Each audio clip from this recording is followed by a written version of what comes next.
State Representative Corrine Brown was elected in 1982.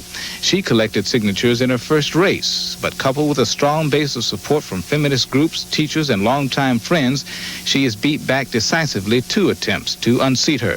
She has also finished a stint as the first woman chair of the Duval Legislative Delegation. We have a rich history with Mary Singleton and Sally Mathis. And, of course, Mary Singleton was the first woman ever elected to the Florida House of Representatives from Jacksonville. So she's done, and both of them, Sally, they did such a good job in setting, very high standards that, I feel that we have to work hard to adhere to. Councilwoman Evelyn Corrine Brown has been in the public light for the better part of 40 years now. 40 years now. Many of us in Duval County, Jacksonville, go back to her in her majorette days at Stanton High School, and all of the things that she matriculated up through FAMU. Did you go to FAMU? I went to Florida A&M University, yes. She was a rattler there. Yeah. And there was very little doubt that this young lady was going to be doing a lot of things because she had energy. And I couldn't wait to have another conversation with her. Good morning. How you doing today, Corrine? Thanks for joining us. I'm great. God is good. And I'm so glad that you was patient waiting with me to be able to do this talk with you. All right. Well, it's certainly my pleasure. I've, we've had some hits and misses and discussions on the run over the years, as have been many people. But yours has been a career in politics and in life that has affected a number of people and the community at large. And as with everybody else, you go through good days, you go through not so good days. You've had a chance to check on all of those. I'm going to start with the first thing out of the box that I ask everybody, especially folks on your level that have had a chance to look nationwide. What is the state of our nation? What is the state of our nation and our state at this point? Well, I think we're in a pause. If we're not careful, we can go back. Each generation have to put in their work. And right now, I think we're on pause because we are in danger of going backwards. The gains that we've made, we can lose them. We have a governor as we speak that have decided that he was going to do away with the minority representation. So he, based on what the Supreme Court did, he was able to take out the Black representations and said, we want a race neutral. What is that? Gerrymandering. And the purpose of gerrymandering was that we didn't have representatives. In 1992, I took the state of Florida to court and we won. And I sued for 4 seats. The compromise was 3. And that's how Alcee Hastings, Carrie Meeks, and Corrine Brown went to the United States Congress. And it was the first time that we had someone in Congress from Florida in 129 years. 129 years.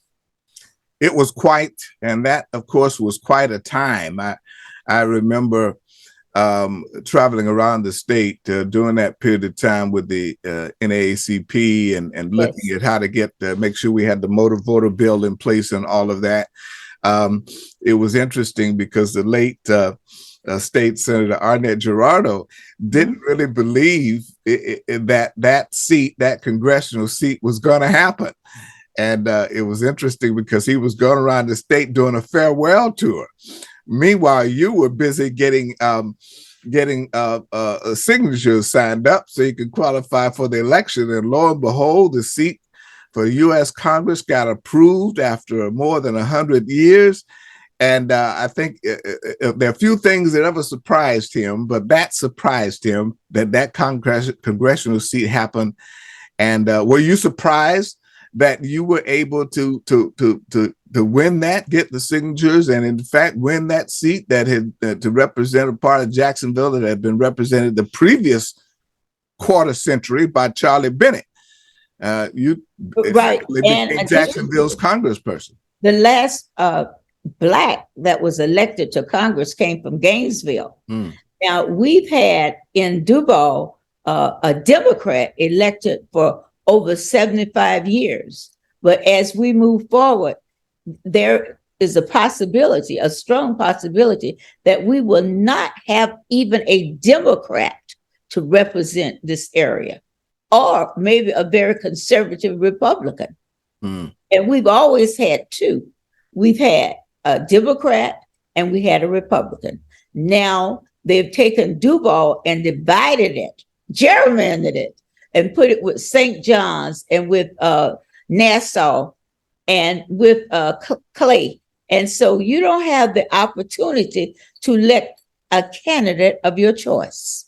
Yeah, the actions by the governor, of course, plays into the national picture of trying to take back the House of Representatives from the Democrats, and that Florida would play a big role in that. And as I said, simply by gerrymandering Democrats out of seats that they had a majority in. And again, from the standpoint of from the color line, for African Americans and such, this has been a way to keep the peace also between the races here in the South. And this particular action defeats that purpose. It's a blatant power grab that plays into the national picture and has no real regard for what the local citizenry would really want to have. We had an initiative on the ballot that said that ex-felons would have an opportunity to vote, and it passed overwhelmingly. And then what happened? The legislature, led by this Republican, put a stipulation in there that you have to pay your restitution. Well, the only people that don't vote are slaves and ex-felons. You have over 1 million Floridians that could vote. And why they took the issue, why they didn't take it to court, I don't know. But that is something that needs to happen. And NAACP should be at the helm of it, making sure that happens. Well, definitely. And I think that they're definitely looking at it. The problem with legal fights in an election year is that the legal fights tend to extend much longer than the election year does, as we've already seen, despite all of the protests and election activities surrounding this gerrymandering of what is now District 4, Congressional District 4.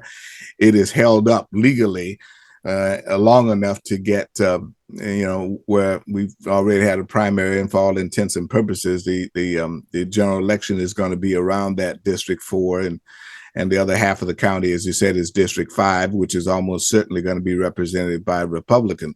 There's a slim chance that a Democrat could get elected in District 4, but it will be about turnout, and it'll be about turnout and messaging and money to pay for all that, and that can be difficult. So tell us, so do you see any path forward as we're going forward, or are you pretty much consigned to the fact that that for the most part, with the exception of the seat that you were just running for, District 10 down there, which I presume a Democrat will represent District 10 coming out of that one way or the other, but that you see a very bright, any brightness on the horizons for liberals and Democrats and well, minorities? what I want to say is, where's the Justice Department? In 92, the Justice Department intervened, and I was one of the plaintiffs in the case, but the Justice Department based on what went on and what's in the papers, there is a strong argument that Florida needs to be thrown out. How they've done the districts. They've taken communities that have had common interests and just destroyed it. Yeah, well, we don't. Florida is not under. We're not under that the ruling that that the Justice Department can oversee anymore. Someone would have to, as you said, someone would have to bring another suit to and get the Justice Department. We're talking about Washington, folks, to come in to join the suit and make more hay of it than they have, because I mean we've had the suits and they just haven't worked. The judges in the end have judges, and I assume these are some federal judges that have basically let the district stand as the governor marked it. Yeah, the problem is that the Supreme Court, clearly an active court, and they first went after the redistricting, women's right to choose, and the list goes on. So something needs to happen as far as the Supreme Court is concerned, because you asked me a question. What is the state? We're going backwards. You have so many judges determining the whether 80 or 90% of the American people is in favor of something. Then you have the Supreme Court interpreting it totally different. When we passed the civil rights bill, it passed in the House, it passed in the Senate, just minor.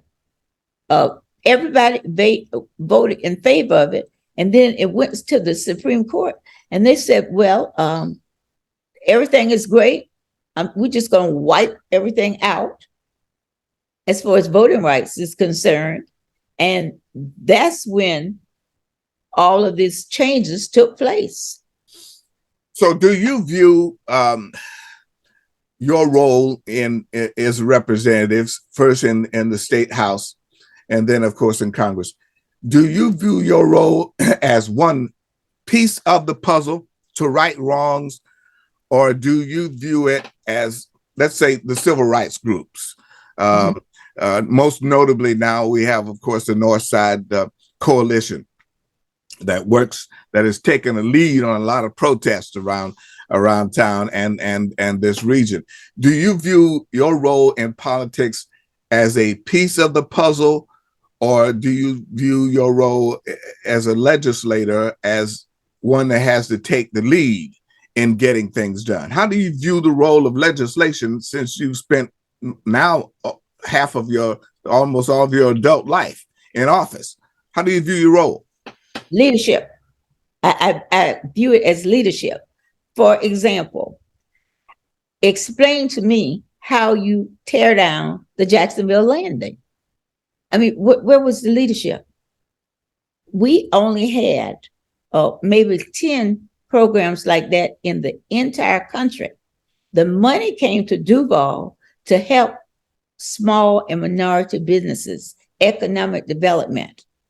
So how do you tear it down? Where is the leadership? Where are the voices? Well, I met the leader at the time, who is still leader now, as we have this recording, pretty much indicated that the business that was there was not attracting enough business to make the landing viable, and its empty stores was, as they viewed it at that point, an eyesore. So once they were able to evict the tenant out of there, a very well-known business company, by the way, who done fabulous things with other strip malls all around the state, all around the state, and particularly around Duval County. But the mayor indicated that it was an eyesore, and they wanted it taken down. Leadership determined they wanted to take it down, and yes. So we got a grassy knoll right now. Listen, the strength of the wolf is in the pack. So it can't just be the leadership. it's got to be a team effort also. Well, nobody really protested that. And now, again, as we speak, what's about to happen, the Downtown Investment Authority is about to approve. In fact, they have already approved a new investment that is going to put in a 40-story complex there with condominiums, I guess, apartments and some amenities, shopping, and the bottom of his thing right there on the riverfront in front of Independent Life and CSX is a little bit to the left of it, but yeah, CSX, the Independent Life, and the what's that? I should call it Barnett, but it's Bank of America and Five Star. That's it. All of them are going to be right there, and they're going to have this new 40-story spire. So that's apparently what's going to happen there. They're meeting on that today as we speak at 3:30. They will meet to discuss what's going to happen. But my question is, what's going to happen to the taxpayers that donated? They took this property. What did they get in return? Well, they're going to get a nice thing to look at.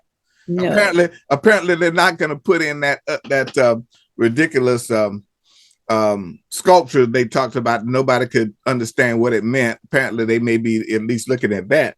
But the taxpayers, the folks who speak for taxpayers, are really not being heard, as far as I can see. It appears to be all developers, whatever they want, and the tax incentive that they're asking for.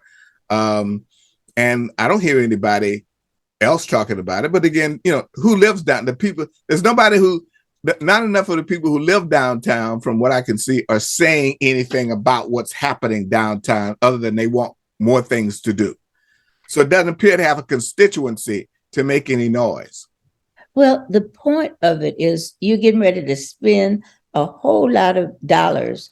But where I live, I still don't have water and sewer that was committed to me over 50 years ago. We have neighborhoods that don't have water and sewer. But you're getting that. The money's been allotted for it. We see the signs up all around the north side now of that septic tank renewal and all of that. And we see the signs up. You're going to get that. It's just going to take about the rest of your lifetime to get all the stuff. Yeah.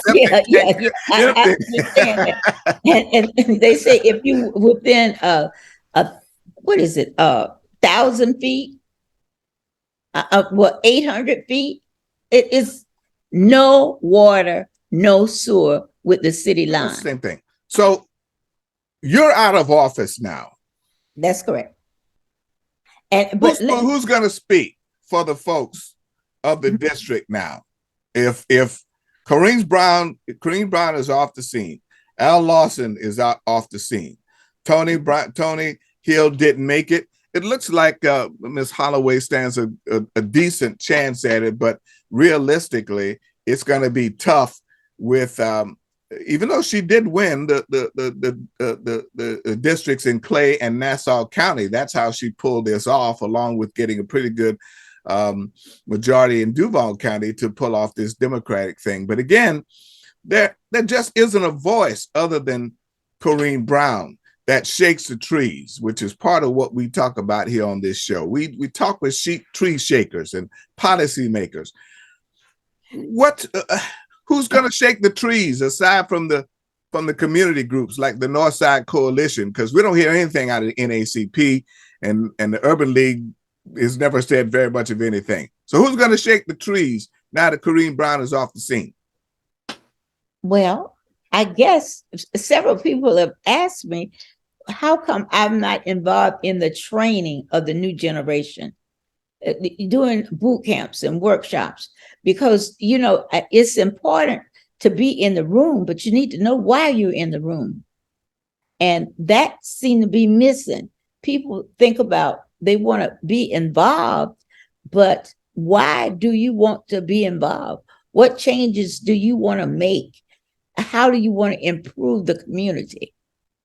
Well, how do you want to improve the community? We keep talking about it. We got a number of issues. Believe it or not, crime is not as top of the mind, particularly among African American households, as it once was. We don't have the gang problem that we had when you first came into office.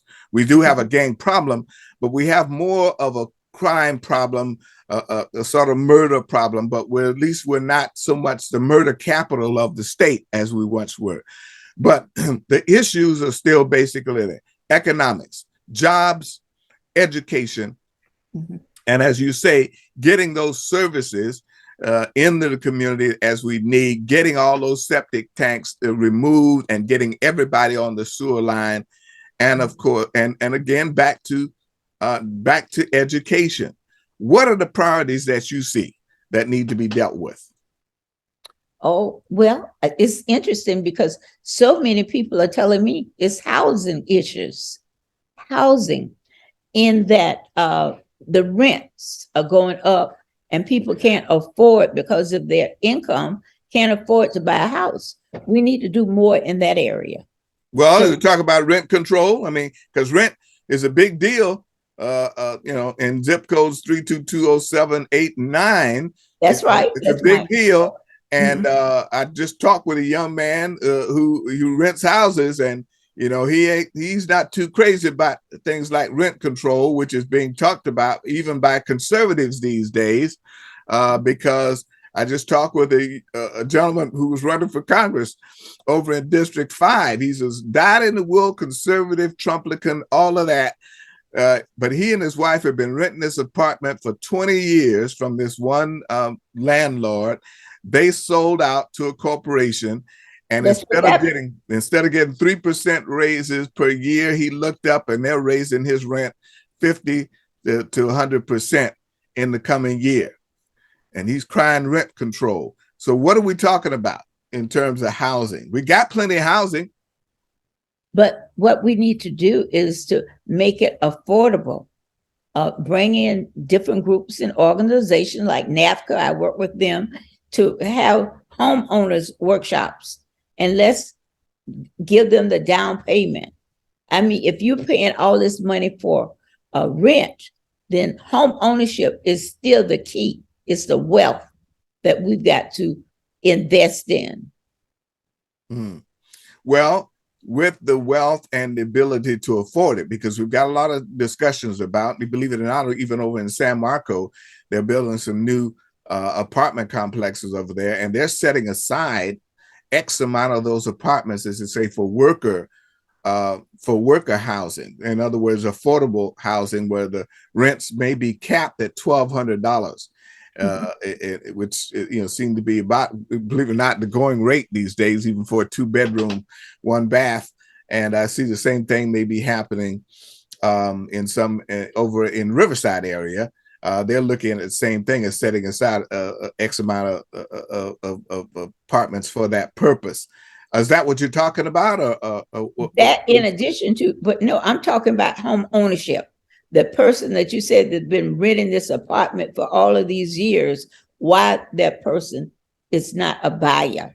But making it the homes available for sale. So help people to get into those home ownerships. I think that is something that needs to happen. And the banks have to do so much investment in the community. That is one way that you can do that. Put them through some kind of a training so that they can lock into, if it's my property, I'm going to try to take care of it.